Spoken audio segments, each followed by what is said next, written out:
five twos is enjoys alone time. Oh yeah. 1,000%.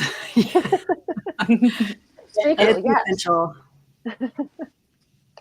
Mm-hmm. Yeah, I really enjoy being around other people. So it's not like I dislike being around other people, but it's like both are beautiful. Just like getting home, being by myself, like decompressing. So I'm open sacral, so like everyone has their energy or whatever, and so that's I think especially important, like being a projector and being able to like decompress out like all that kind of, and even like other types besides projectors, like being the 5-2 projection field, like decompressing from all that projection and all that kind of like energy that we get from people. Mm-hmm. It's so many layers of it. Of like the two needs to hermit. The fifth line is like, leave me alone. Like, what do you want from me? The open sacrals are like, can I just lay down and like get the buzz out of me? So you got like layers on layers of like, people are great, and also just me is wonderful as well. Right. I always joke that I love to help people, but I don't really like to be hanging out with people. So I like being in that role of service. And then if I'm not in that, I just want to be home and just be with my family or by myself. Oh yeah. And that like fifth line thing of like offer the practical solution and like get out of Dodge. Yeah. I have tribal circuitry, and I'm down to like be around people, and I need to like go out in the world every day and like split definition. But I'm such a hermit. Like I have 11 second lines. So I'm just like always, like almost all the time, just in this room, like throwing darts at that dartboard and like working on something or watching something and just by myself all the time. That's cool. That's like crazy though. Like that's the most I've heard of like that amount of a single line. Like I have like 8 fifth lines. I've seen more. Have you? Okay. Yeah. I'm gonna like add that to my list of like Pokemon to keep an eye out for. I call it the double digit club. Yeah, a special few. Ra had 10 first lines. Did he? Ra Uruhu. Yeah. That makes sense. He was such an investigator. Yeah. Next up, we have feels pressure to solve problems. Yes. Yeah. I feel like whenever anybody mentions they have a problem, it's pressure I put on myself, that I just feel like I need to come up with a solution. It's probably really annoying. Mm-hmm. Yeah, like it to me has to do a lot with like impatience. Like if I'm at work, for example, and someone is doing something and I see a more efficient way that like we could all be working right now, I'm going to be like, here's a problem, let's fix it. So there's like a internalized like calling yourself out to like solve problems because you see them or you see like areas of improvement and stuff like that, for sure. But also there's a projection field like where people, I call it friendly face syndrome, where people like just approach you and like they think you have the answer for them, like if they're lost and they need directions or they need help with whatever thing. Like I'm very approachable in that sense to people. They think like I have the exact skill they're looking for in that moment to help them out. So I love helping people. I love being able to be of service to people. Like I don't mind it, but sometimes it's like, oh no, not me. Sorry, not the one you're looking for. Oh yeah. And being able to like be like straightforward about that and know what you can provide and know what you cannot. Because at least if you can catch it earlier, like, oh no, somebody else is better for that. Like maybe, I feel like that's a lot better than like somebody thinking that you can and getting caught up in it and then you can't provide it and you really get burned at the stake. Mm-hmm. Yeah. I feel like for me, it's evolved. I definitely always felt like I had to solve the problems. But as I went into coaching and just really learned that that's not actually what our role is to solve the problem, but just to ask really good questions and to support. So that has shifted when it comes to my business. I don't feel the pressure or that I need to solve. It's actually really fun to just ask the right questions for them to be able to get to the solution. And same thing with creating ceremonies. It's not my place to heal or to help them to get to an understanding of themselves. But outside of that, with my family and friends, if somebody comes to me with a problem or if there is a problem that I'm seeing, totally, I want to find the solution and figure it out and help. Right. Yeah. That's it's something that like, yeah, you learn, especially because men kind of in general have this feeling like, oh, they need to figure out solutions, and whereas like a women a lot of the time are just asking you for validation and they're not asking you to figure it out. So it's Yeah. like that's something that I've learned over time for certain people, but I feel like the problem solving thing is more like being able to rise to the occasion when somebody needs it, like in an emergency, or like just like in a work environment when like there's some fire to put out somewhere, like it's like, okay, I'm the guy. Like I was always the one at the party when I was in my 20s and 30s. Like I would be the one to go and talk to the cops when they would show up. Yep. I can relate to that. It's like, oh, I totally got this, like let me go charm them. That's a really good distinction too, of just like being ready to answer the call when there's a call to be answered. But like a lot of times when it's like when women are just like talking at men, it's like we'll have like 10 different things that we need to talk about and we don't even know which problem is that we need solved yet. And then like a dude tries to solve it too soon. You're like, that's not the problem I need. So it's almost like waiting enough until you're like, this is the exact problem that I can solve and I could rise to that occasion. Can I interject a little story? Yeah.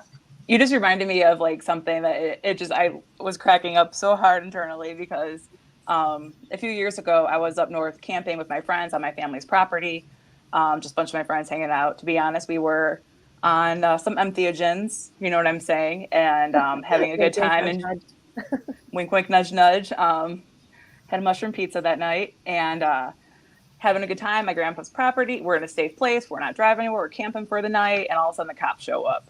And we're, way in outer space. And I was the one that had to go and like talk to the cops and like see what was going on and like somehow instruct my friends like what to do and like we're all drinking. We're just drinking, guys. Go grab a beer. We're just drinking. Let me go talk to them. And so I had to like come down from outer space and be the like adult in the room and go solve the problem. And everything was fine. Like they went away and we were all a little spooked, but yeah, like it's a lot of being like you're the one that's the adult in the room when stuff goes wrong, for sure. It's a great story, like both with the fifth line and the second line of just like there's a natural ease with, because last week we had the 5 1s and they're very like intriguing and exciting and like they know something, but it was in this like foundational informational way where it's like you can feel it with you. There's like a difference where there's that fifth line of like there's that projection that like you have something to solve, you have something that can help me, but there's a natural ease that I feel with you all that's like just different from the first line, and it's very interesting to perceive. For the next one, we have cool. Seen as a natural leader. I feel like that follows perfectly with the stories. Yeah. Yep, really like big time my whole life. And it's ironic because my motivation is innocence. And so like I feel really drawn towards leadership. I enjoy it. It's like this tempting thing for me. But when I found out like innocence and I really started to like ruminate on that over the years, it was like, oh, now I see like I want to be like, instead of like a leader, like a teacher or a guide or like help people who are leaders or stuff like that, like kind of have that kind of role. But yeah, I get like, if I work at, they are like, it took me a month before they started asking me to be manager at my current job. Like I'm always put into leadership and like managerial roles. But yeah, it's just this big irony because of, innocence motivation. My transference is trying to be a leader. And so as part of like why I'm also like really roll the punches, like, oh, okay, a cop is showing up right now. I guess I'm just going to deal with it. Like that's part of the innocence motivation, I think, where it's just like you take the present moment as it is. And yeah, you just deal with what comes. Cool. That's a cool story. Yeah, I'm definitely, that's where I feel the most comfortable is when I'm teaching, facilitating, leading. That's been all of my careers. I've been an entrepreneur my whole life, and it's always in a position where I'm teaching, I'm leading. And I love it. It's easy for me. Rod talks about it's like the first line is the teacher and the second line is the guru. And the difference is that like the teacher like has studied this thing and is now like imparting this knowledge on you, like teaching you, but like the guru just like kind of shows by example. And so it's more of a like you're learning from them in just as much, but like it's not as much of a intentional thing. It's like this more of like you're just naturally doing it. You know, they see your natural skill, and it's like that's how you learn. It's from them. It's a really cool like explanation. Go ahead. Oh, I was going to say, yeah, it's the difference between just like having a natural talent at something, like studying and learning and like putting in the time and effort to like know something, and then just having just a natural ability. Like they're two very cool things, but two totally different things. I used to think I was good at teaching things, and I really wasn't, you know. I thought I knew, like, because I understood music, like I could play music and it made sense to me, and so I'd try to explain it to people, and I thought I was good at that, but I wasn't really good at that, you know. Yeah, like that. The first lines are like much better teachers because they're so constantly insecure and looking for that security. And the second lines are like, I'm just good at it. I don't know. Yeah, I don't know. Just I was born with it. Yeah. I struggle with leadership. Like, I find myself taking the lead when I notice that nobody else is stepping up, depending on the situation. But like when we were backstage and you were like, well, Carrie Ann will go first. I was like, I don't want to go first. Don't make the reflector go first. I didn't know what to say. I just wanted to be, because I don't know a whole lot about human design. Yeah. I have to feel confident in what I'm talking about, I think. But yeah, I kind of struggle with whenever somebody says the word leadership, I'm like, ooh, but everything kind of points to me being a leader, like in my chart. So I think it's just something I have to work on. And the different layers of it, because I always feel it's like you have different layers, almost like those viewfinders when you're a kid, where it's just like you have that like 5-2 that has that leader aspect, but then you have like the reflector that's just like hang on and just sample people and like see how it is in a month. So it's like I feel like there's always these like little conundrums in our chart, which one thing is like pushing this way and this other thing is like pushing back at it, and discovering those little nuances and like how we play with those for our own personal expression. also I hear a lot of talk on YouTube and social media about like how manifestors are like these leaders and these like, you know, they used to be the kings and the emperors and stuff, but it's really not really like that. Like I feel like more like the projectors are the actual leaders, like they're the guides, you know, and the manifestor might put some stuff in motion or have some idea or just sort of like be in the background, sort of like providing some sort of like energy for it, but it's like the projector seems to be the leader, you know, in the penta for sure. And then also, you know, there's like the channel of the alpha, like that's like the most leadership channel there is, but it's a projected channel, it's invited. So it's like I think leadership is overrated, and it's, I don't know, I used to feel like a certain ego boost when I would have managerial roles in workplaces, and eventually it turned like it became clear, not just like, you know, to the people above me more, before me, that I was really just there to be creative, and somebody else was supposed to be doing schedules and, you know, sourcing the cheapest rice that we could get, you know. It was like I didn't need to be doing all that. Yeah, I feel like go ahead. Anyways, that's it. No, I mean, I think it's very apt with like the shift from like manifestors in charge into projectors being, you know, invited to guide and stuff. Cause it's like manifestors are amazing, but like you guys are like the Kool-Aid man. Like you can just like bust down that brick wall so like the rest of us can get in. And then it's like, just leave you guys to go do that. Like go bust some walls down, go do your own thing, and let like the other people do what their role is. And so it's interesting is like we're shifting and settling. Yep. All right, next up, we have often asked for advice.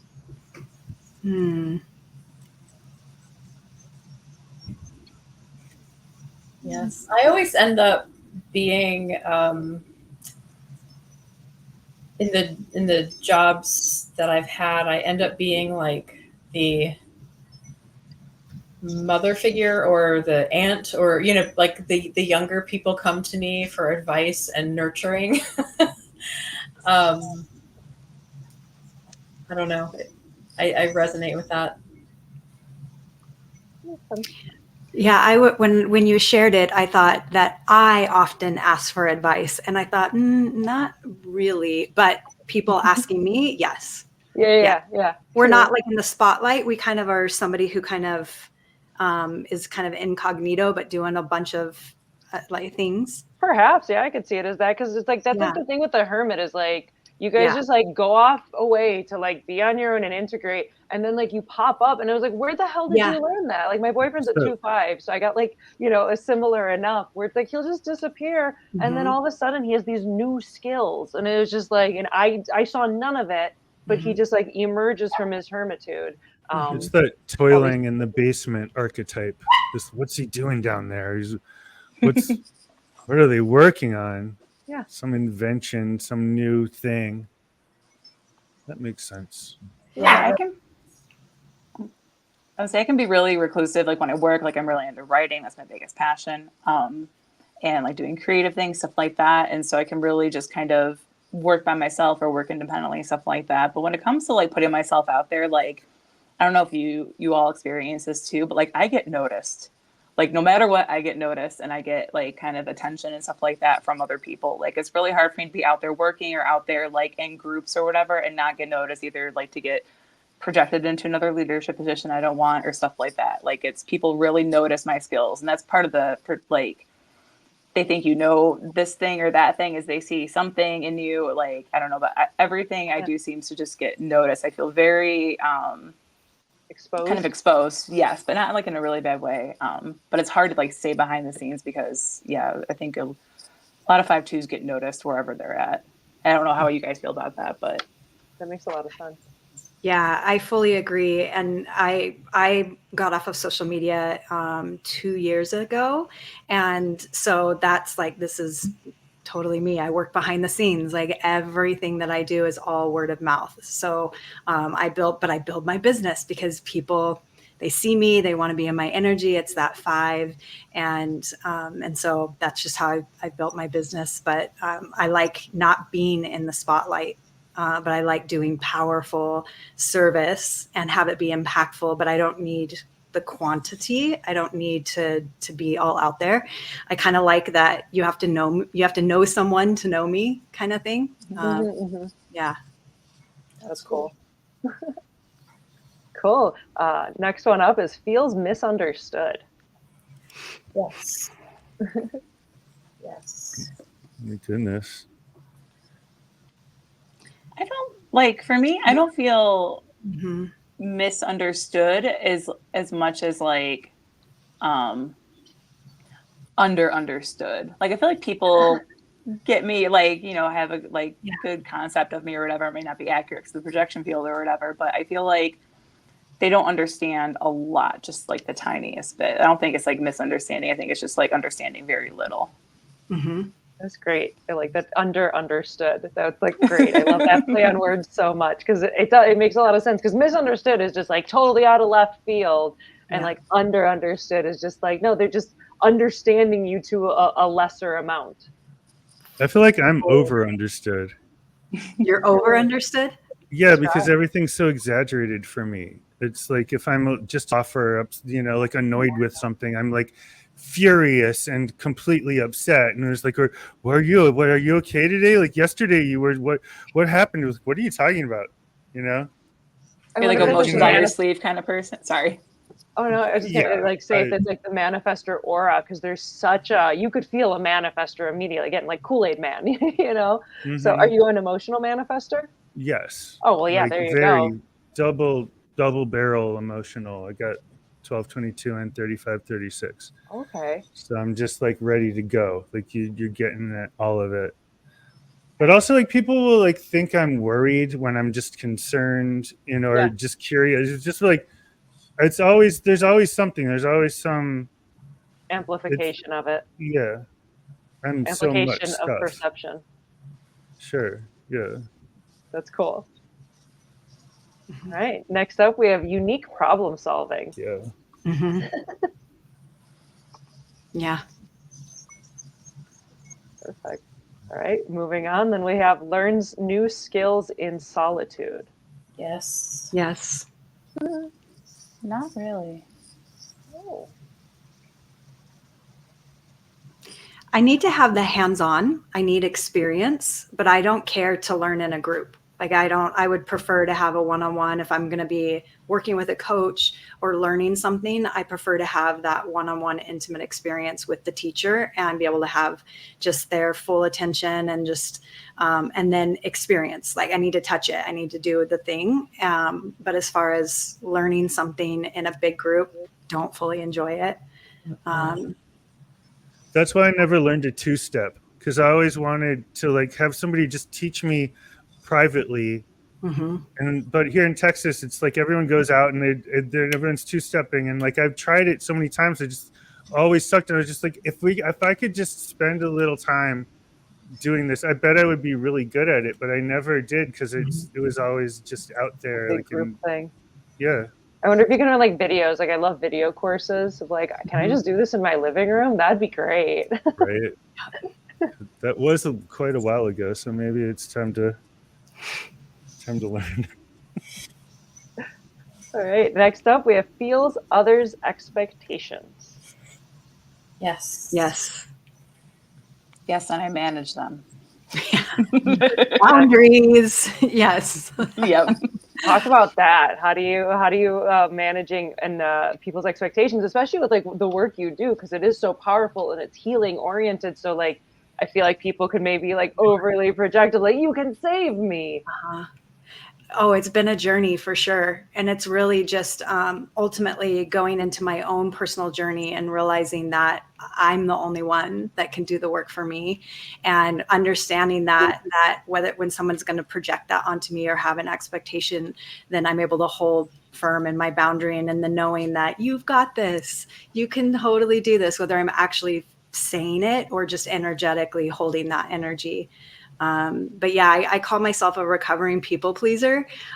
So it's been such a journey to be able to, and I'm also highly sensitive, extremely empathic. So you just add all of that together, and it's just a whole beautiful storm of just really learning to find my boundaries, of being able to speak my truth, and just understand that if someone takes that in the wrong way, that's not about me, if I'm speaking it from love and from what is best for me. But yeah, it's been a journey, and I'm still in that. Great description. Yeah. Yeah, I love that recovering people pleaser. I definitely can relate to that.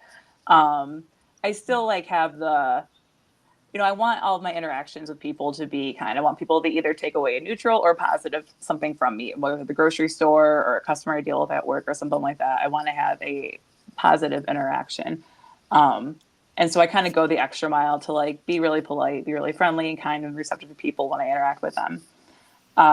However, when it comes to like the kind of more toxic people pleasing and stuff like that, or it becomes kind of a neuroses or a mechanism that is avoiding other, deeper problems. I'm really glad that is in my past, because people pleasing can definitely be a thing, especially in this projection field where people have a lot of expectations of you and they want you to be a certain way.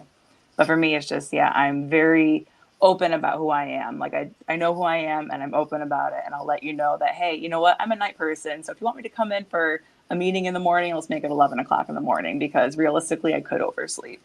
And you'll be a better you when you show up at a time that's more natural for you. You're going to get a half-assed version of me. You don't want it. Right. Perfect. Next up, we have needs quiet to process thoughts. Yes. 1,000%. Yes. Mm-hmm.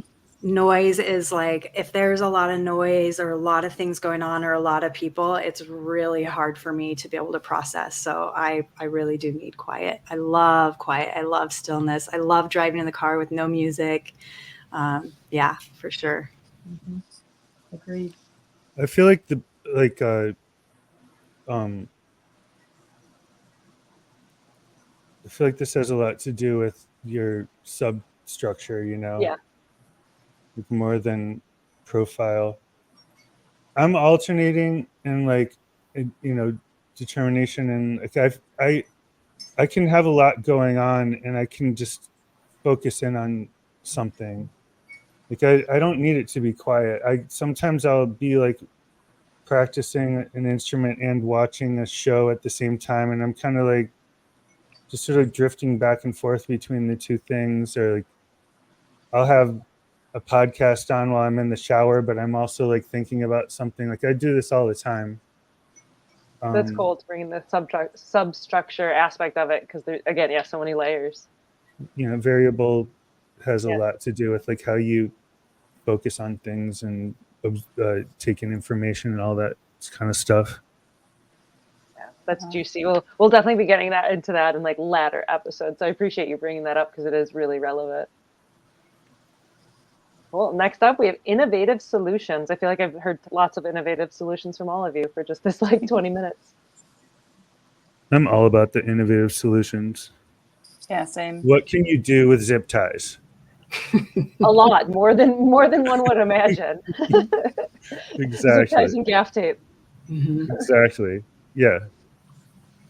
Yeah, I was a single mom for over 10 years. So yes, 100%. Right, next up, we have strong sense of duty. Yeah, I've always had like a very my moral code has been very important to me my whole life, and like try like as a beacon for the kind of person I want to be and how I want to interact with people and stuff like that. So like my morals and values have been very strong. They've been tested throughout my life too, and so like I have, my son's in the 14th, so compromise and competence and all that kind of stuff. It's compromising how I feel and like what I view are like my moral obligations in a given situation. Like that is just so toxic to me. I have to like really use my own like moral code as basically a strong sense of duty. I like when I see duty, I think of like Kant and like that kind of philosophy of like ethics and stuff like that. That's just right where my head goes. So yeah, projector after my own heart. Projector's like, how can I go deeper and provide more context? Right. Philosophy is really my system, I think, like human design, stuff like that. But when it comes to like, I think like the whole projector has to mastery in something. For me, it's like you have to master something in terms of understanding the other. Like, we don't have to master just one thing, but I see that kind of like drive is to like, we have to have some kind of like system that we master in order to like understand other people. Cause understanding the other is our thing, is why we're here. And it's almost like pretty. Okay. I totally forgot where I was going. I was totally ADHD out. Sorry. Oh, cool. But yeah, no, philosophy, Kant, all that. That's where I was going. Yeah, like philosophy has been like one of my systems of like mastery. I've been really involved heavily in philosophy. Yeah, that makes sense. It's like, because the projector's got to like, we have to understand the other, and so it's almost like creating our grid and our foundation, and then we can like build upon that to create the system to understand people and like work with it. Yeah, that's cool. Next up, we have senses when help is needed. Yes. Yeah. I don't know if that's my 5-2 or if that's the empath and highly sensitive and Pisces, like, or the combination of all of it. But yeah, I definitely have that spidey sense of when help is needed. Okay. Next up, we have values privacy. Yes. That's a really so close here. I actually have forgotten to like mark my boxes, so I don't even know. You're like, I'm just happy to be here. Even better. I'm totally gonna win. You're gonna win. Dave's got his eye on the prize. Oh, perfect. All right. Next one, we have questions abilities. Oh, I'm also getting there. Yes.